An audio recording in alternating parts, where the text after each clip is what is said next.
Good afternoon. You have 5 seconds to solve this math problem. Are you ready? Here it is. 1, 2, 3, 4, 5. Did you get it? Did you get to your calculator fast enough? Or did you just have pencil and paper waiting for you? Or better yet, did you just close your eyes, remember the numbers, solve it instantly, and get the answer?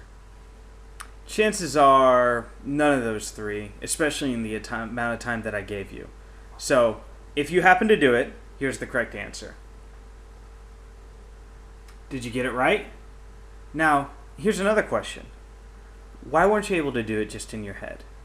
Why would you immediately think to reach for a calculator? Why would you need to solve it on paper? Well, it seems to be we need extra help to not have to think so hard. We're not accustomed to thinking that hard, and even if we were able to, it might even seem useless if it's that difficult for just a long division problem. My name's John Carter, and I would like to submit to you today a philosophical idea about what the mind is and what it does. It's called the extended mind thesis, and it revolves around 3 central ideas. First, that the mind is embedded or extended within the physical world. Second, that the mind is decentralized throughout the body and the world.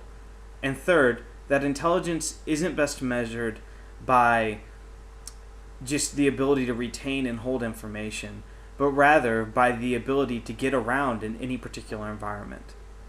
So let's take a look at this. First, the idea that your mind is actually extended into the physical world. What exactly does that mean? Well, for an example, there's a story of the physicist Richard Feynman and the historian Charles Wiener, where the physicist Richard Feynman gave him a bunch of his work, just paper examples of his work in physics when he was young, and the historian was gleeful and said, finally, I have a record of the work you did when you were young. Richard Feynman was quick to counter, no, you have the work that I did. And the historian, Charles Wiener, said, well, I have a record of the work. The reasoning you did in your head. And Richard Feynman responded, no. You need paper to do the work. You actually have to work the problem out. You wanted the work, and here it is. It's in the paper, okay? Now, that rough retelling is there to illustrate a basic point.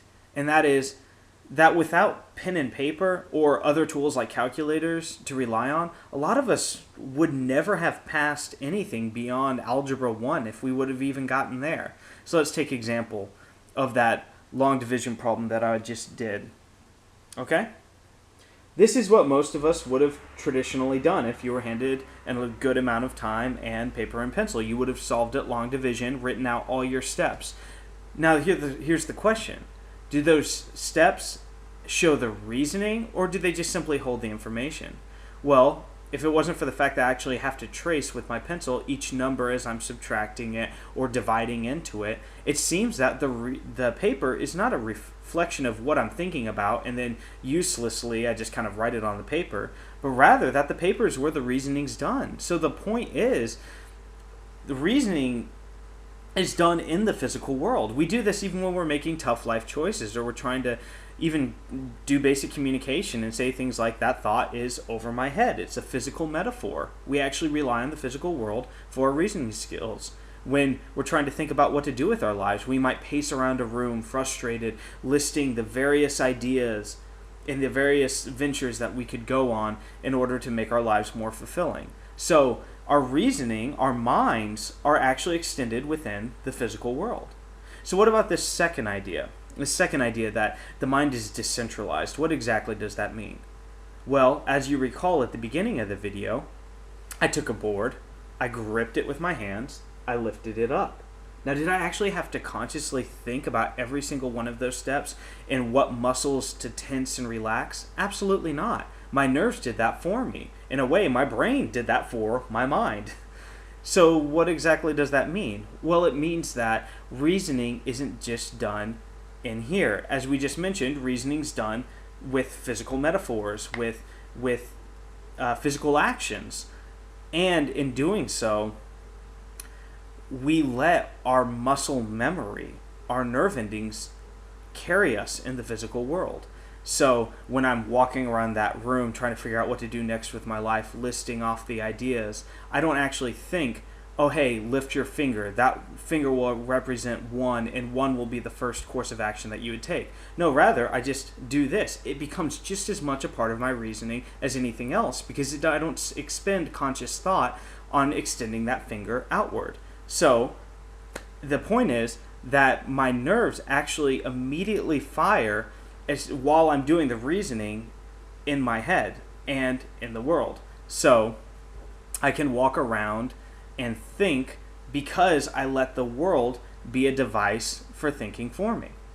So what about this third idea? This idea that intelligence isn't best represented by holding information, and rather it's more represented by getting around in the physical environment. Well, let's take a look. This is typically how we're used to think about reasoning in our minds. We have a certain amount of data we care about, we think about it in our heads, and then we make an appropriate response by speech or act. But that's exactly contrary to what we're talking about here when we showed the previous examples. So let's take a cockroach, for instance. A cockroach is remarkably versatile and gets around in the physical world just fine. But would you call that intelligent behavior? Well, in some sense, yes. It doesn't have to do a lot of quote-unquote central processing to survive. And it has 2 basic functions: avoid light, and whenever you feel a change in wind direction, such as a hand coming to kill it, scurry. And so it survives just by moving around on 2 basic and quick functions: light and wind direction.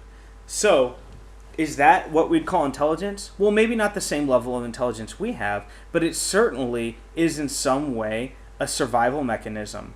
And that survival mechanism could be called intelligence. So even when we understand how we act as humans, intelligence isn't merely an ability to get a good grade on a multiple choice test. Intelligence is the ability to use the environment and to adapt to the environment, to live in it in ways that are good for your survival. So in conclusion, again, the extended mind thesis is a philosophical idea that reasoning and your mind is actually embedded and extended into the physical world, that the mind is decentralized throughout the body and the world, and that thirdly, that intelligence is best understood not as the ability to retain information, but rather the ability to get around in the physical world. And when you think about it, even in a moral sense, that's exactly how we live. We have to speak out our problems to others and get their thoughts on things. We have to meet face to face to feel comfortable. We read their expressions, their physical manifestations of their thought as they do their reasoning as really what they're truly thinking, more so than their words, more so than their actual central reasoning.